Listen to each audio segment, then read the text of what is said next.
9 अप्रैल 2023 को मुख्यमंत्री अशोक गहलोत ने निशुल्क पुस्तक योजना का शुभारंभ राज विद्यालय प्रांगण में किया था।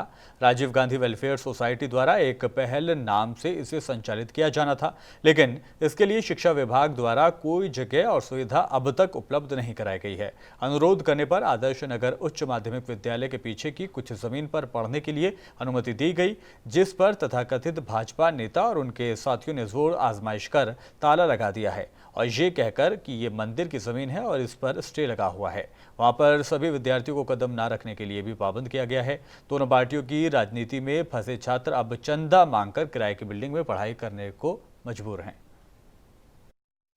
सभी पढ़ना चाहते थे, वो चाहते थे क्या पता हमारी बात सीएम साहब तक पहुंचे, इन लोगों को भी समझ में आए कि हम सब पढ़ने वाले हैं।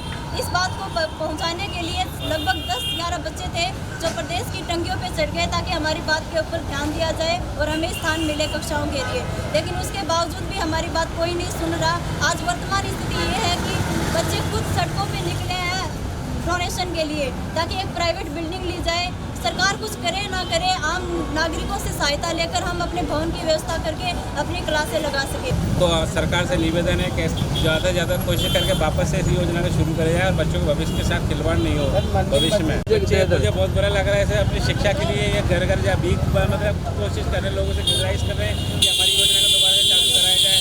उसकी योजना हमारा भविष्य अंधकार में पढ़ाया जाए, आगे पढ़ेंगे लिखेंगे, IAS कलेक्टर SP DSP ये सब यही बच्चे ही तो हैं, ये तो अभी देश का भविष्य है। ये आज तक पढ़ेंगे लिखेंगे जब भी तो आगे पहुंचेंगे। ये इसके लिए वहाँ के जो भी विधायक है और किसी जो भी है कोई बड़े नेता से बात करनी चाहिए इसके लिए आगे, इससे उसी के अकॉर्डिंग काम हो सकता है। अगर आप इसको जनता के थ्रू तो जनता का काम तो सरकारी करेगी, जनता तो करेगी। सर जनता की राय तो हो सकती है कि स्टूडेंट रोड पे आ गए हैं। अगर ये पुराने अगर स्टूडेंट वहाँ पे रह रहे हैं तो हमारी यही है कि उनको मिलना चाहिए।